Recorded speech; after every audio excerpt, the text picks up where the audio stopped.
Hi everybody, I'm Bree the Plant Lady here with a weekly garden tour. We are now officially in the second week of April and all of the viburnums have started to bloom. No, these are not hydrangeas, these are viburnums, and if you don't grow them, you need to. But let's just get this video turned around so you can see all the beauty that is happening here in my Central North Carolina Zone 7 garden in early April. It's one of my all-time favorite plants, and it just happens to be Ava Grace's favorite viburnum as well. Look at how camouflaged she is in the mulch. This is Viburnum plicatum popcorn, and it's just a truly extraordinary plant. You see how all the flowers kind of grow on the top of the stem, and it's just layers and layers of blooms. They're not the best cut flowers. I've tried. They wilt pretty quickly. But you can see it's a really nice big shrub. It's deciduous, but has great foliage all summer long, so really good for summer screening. And again, this variety here is Viburnum plicatum popcorn. Let me show you a few other viburnums that are in flower. It's actually kind of chilly out, but I imagine that the concrete is nice and warm, and she is just having a bit of a love attack here. Hi.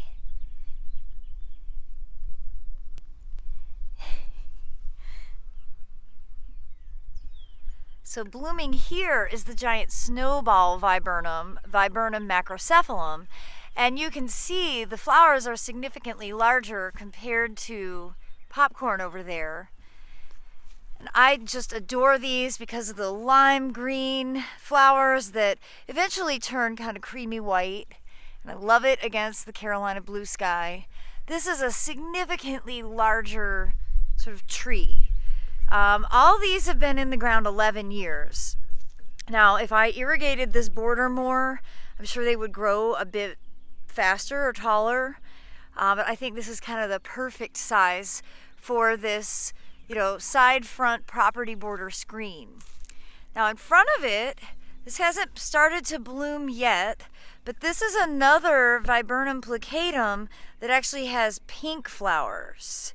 So you'll have to stay tuned for upcoming garden tours to see this in full bloom. It's quite beautiful. Now, a plant that I don't generally recommend, but I wanted to show you just because it is kind of pretty. I'm not going to keep it here. This is an Elaeagnus, which is kind of a horrible plant, kind of invasive. This is one called Quicksilver, and you can see it's in flower right now. It does have cute little pendulous flowers, and they actually do smell quite nice.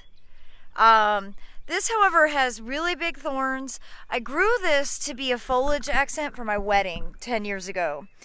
And the day of my wedding, I was making flower arrangements, and I got one of the spikes under my nail, and the whole day, all I could feel was this horrible throb in my index finger.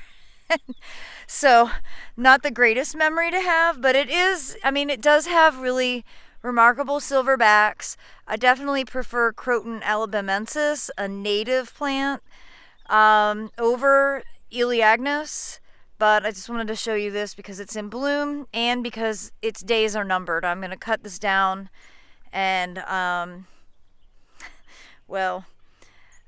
probably not going to successfully dig it out, so I'm probably going to paint it with shrub killer, full concentrate, with a paintbrush. I'm going to paint the stump, and that's actually one of the easier ways to kill undesirable exotic invasives.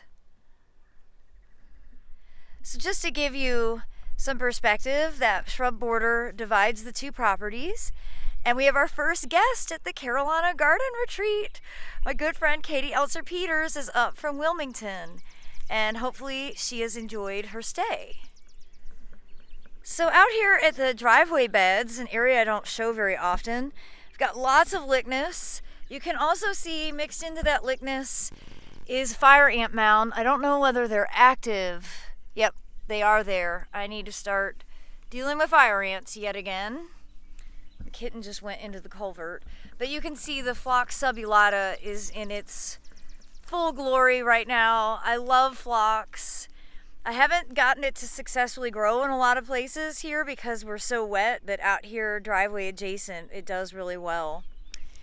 And then just show you across the front of the property, the barley is growing great. I did get I Must Garden sprayed, which helps significantly, but you can start to see the shadows from the trees. And this is why next door I'm not going to put as many trees in because I want to be able to grow full sun plants like barley, and guess what? You can't grow them successfully with so much shade. So, this was full sun before they leafed out, but now you can really start to see these shade patterns. I need to spend some quality time out here dealing with this vetch. At this stage, I'm just hand weeding it, but I really want to prevent it from setting seed. So that is a task for this week. I'm definitely hoping that we start to get a little consistently warmer so that this actually does look like what it should look like for open garden on May 7th. You can see I don't have a lot of azaleas, but the ones I do are in bloom right now, which is great. And I just think, to me, this wildfire lettuce mix just keeps getting better and better. And we've been eating a ton of it, which is so nice. And you can see this is one of Cubby's favorite beds. He likes to nap right there on the sedum. And you can see all of the poppies are growing quite well. The larkspur are really starting to grow up. I've got lots of cilantro along with vetch. Yeah, I have to spend some time weeding. I wish the kitten could weed the vetch for me.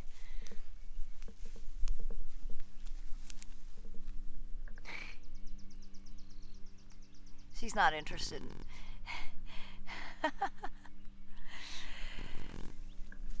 And over here into the front, you can see the anemones are still doing their thing.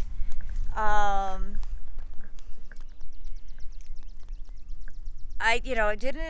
didn't do much thinning in this bed. I think everything looks fine. It is amazing how things are bulking up now. I'm really encouraged. So I do feel good that this bed is going to look like something for open garden. And I have one lone tulip left over from last year. It's like the one tulip that the voles didn't eat. Overall, I mean, it goes through a messy phase, but when this is in bloom, you'll understand why it's worthwhile. I just have to show you the barley wall. It's exceeding all of my wildest dreams. It looks so cool. You see it starting to bloom. I just think these flowers are some of the prettiest. And you can actually pick them green if you want to use them just for decoration. I probably will pick a few, not all. I'd love it up against that Carolina blue sky. Oh. The kitten is really trying to be the star of today's garden tour. People keep asking, about why I only do floating arrangements in the winter, and I feel like I've answered this question like 1,000 times, but it's warm and the flowers melt really fast, and it's pollen season. Everything gets coated in yellow, and they don't last long enough for me to justify the process. So I'll probably do some more for this weekend because I'm hosting our big April birthday parties. I have like 10 friends who have birthdays all around the same time as me, and we always celebrate together. But yeah, my floating flower days, they start in the fall with cooler temperatures and, go through the winter season, and then I don't do them during the heat because they're just a bit too short-lived. Now you can see in this bed, these were self-sown poppies, and they're doing wonderfully. You see lots of California poppies here, a Schultzia. There's also potatoes coming up. I'd forgotten that I had planted potatoes there. And another viburnum that will be flowering soon. I believe this is Shasta. And I'm so happy to see the papyrus is starting to grow. See the first kind of big leaf stalk right there. So this is definitely zone bending. I'd say this south facing wall is for sure zone 8. And when that papyrus is up and growing, it's so dramatic. So I just posted yesterday a video about replanting sweet peas, but I had planted sweet peas here on this arbor late, and I wanted to show you an update on those. You see they're nice and small. Hopefully they will start to grow. You can see them on this side as well, and I'll actually get some flowers. I'm not sure if those sweet peas that I just sowed over the weekend will actually have time to flower before we get really hot, but you know, it was worth a try. And I'll show you these, the soil cube poppy bags, looking awesome. You know, it's still almost full shade over here, so it's pretty impressive with how well these are doing. Some people, asked about red buds. If how do you know when they're dead? Well, they haven't leafed out yet. They're dead, and this is a dead red bud. So no big deal. I mean, if they break without much effort, they're brittle. They're dead. If they don't have leaves on them, they're dead. I love this pinkster azalea so much. This is Varnado's Phlox Pink. And originally this was planted under a pear. There was a huge pear tree where that crepe myrtle is. And we, took that out. That was, of course, a plant that, the builder put in, stupid pears. So it got originally established in shade, but it's been amazing how well it's done in full sun. This is southwest facing. It is full sun all the time, and look at how well it does. So these native azaleas are a lot more resilient than maybe we give them credit for. And the tulips have finished. I'm gonna harvest cabbage for tonight's dinner. And look at these poppies are probably gonna be the first to bloom. They've already started to initiate, an upper stalk. This kitten is really needing to have all the attention today. It's so funny. Of course, here's a little blueberry flowering. Hopefully we aren't going to have any severe frost, so we have a lot of cold weather still coming up on the forecast. Mid 30s, it's chilly. Like, I could be in long sleeves right now. You can see the Ms. America in full flower. I really love it at this stage. A lot of the plants didn't make it, like the snapdragons haven't recovered. There's not a ton of space in here, but I was thinking I might scatter some buckwheat just to fill in the gaps, and it'll bloom in 30 days and make it look good. I really need to clean the pool out. You can see the stupid pollen. It just gets caked on. It's so gross.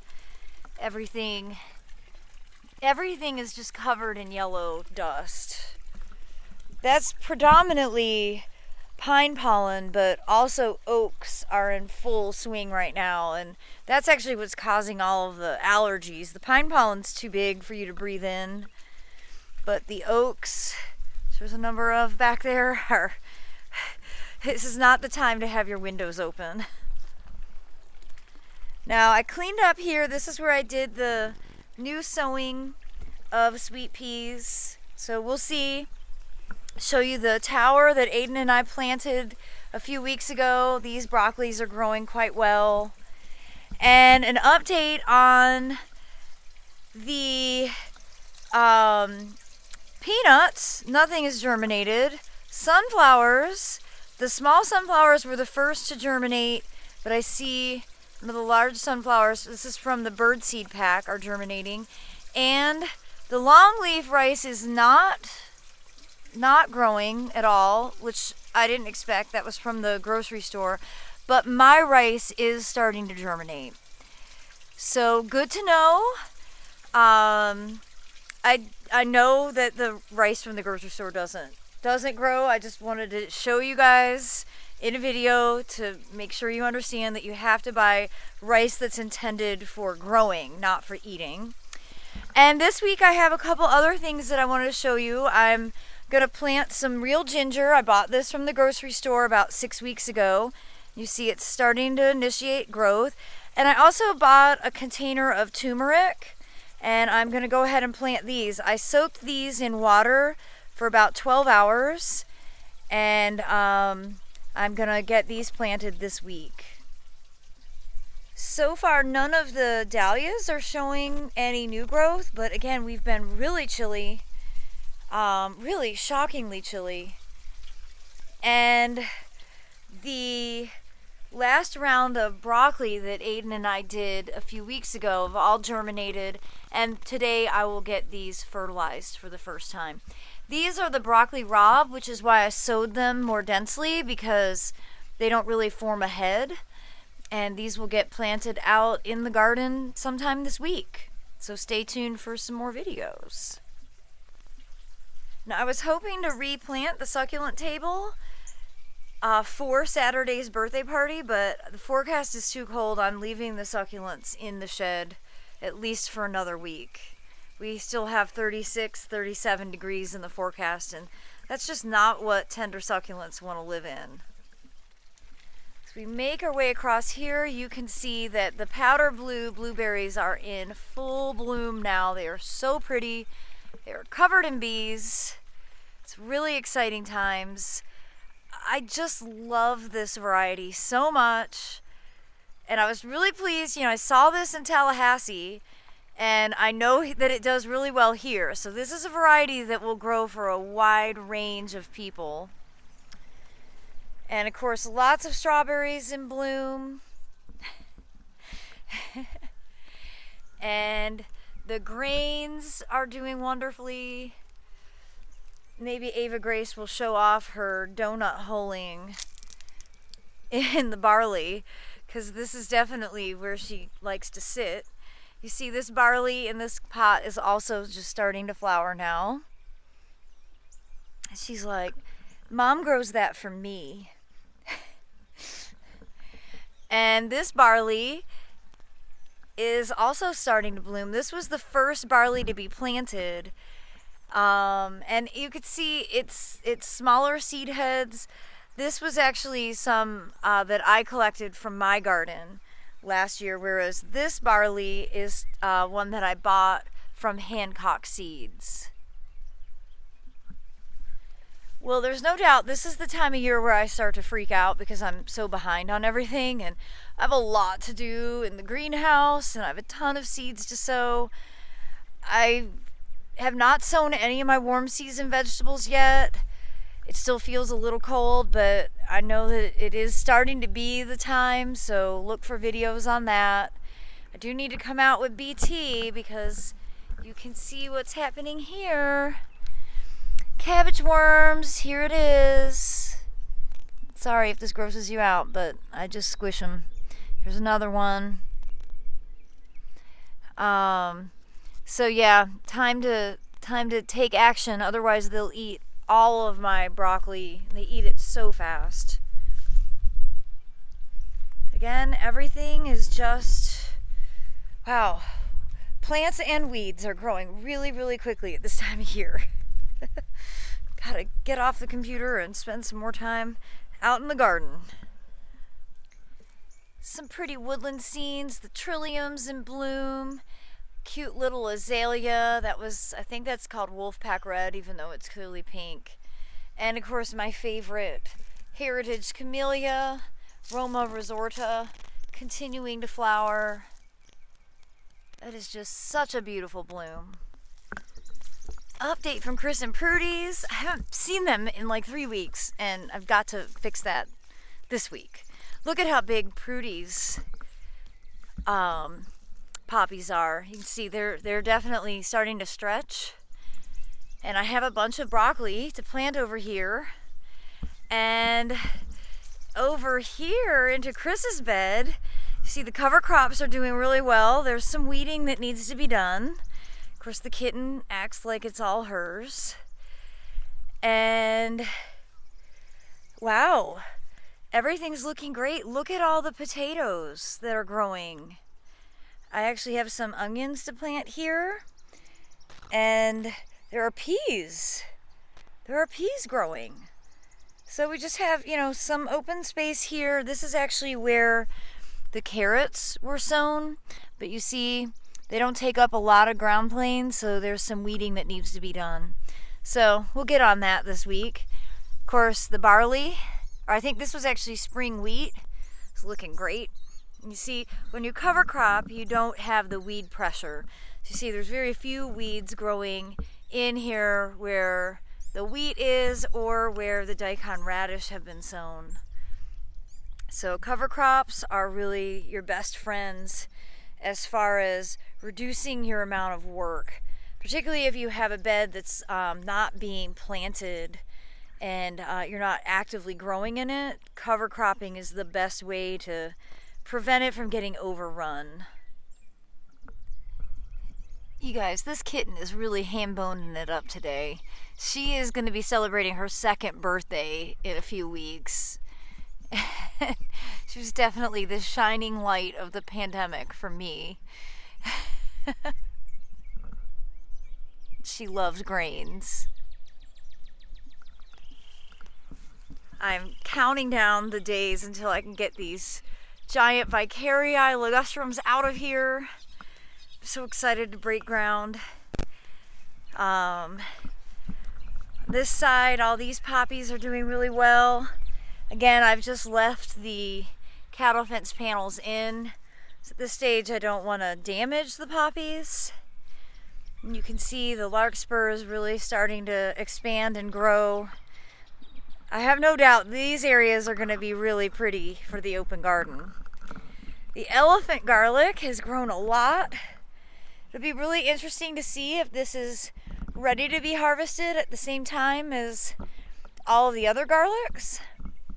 And I wanted to show you that I did get in here. I weeded and thinned, and you can see all the gladiolus coming up. I planted those last year. They're pretty reliably perennial for us. The voles don't tend to eat those corms. So I probably could have thinned a little more, but like I said, thinning is not part of my normal approach. But you could definitely see that this is more thinned than over here. And that was the point. The peach tree is the divider. So to the left I thinned, and to the right I didn't. And these were predominantly planted the first week of January, so a lot later than I would normally recommend. So it'll be interesting to see when these actually flower. Well, and you can see here on the north side of the house, the Japanese maples are leafed out.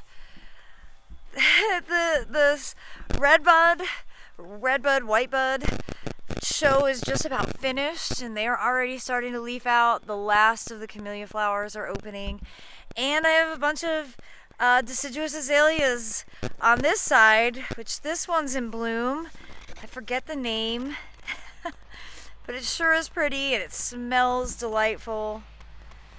And just feel like spring is passing way too fast, even though it's super cold.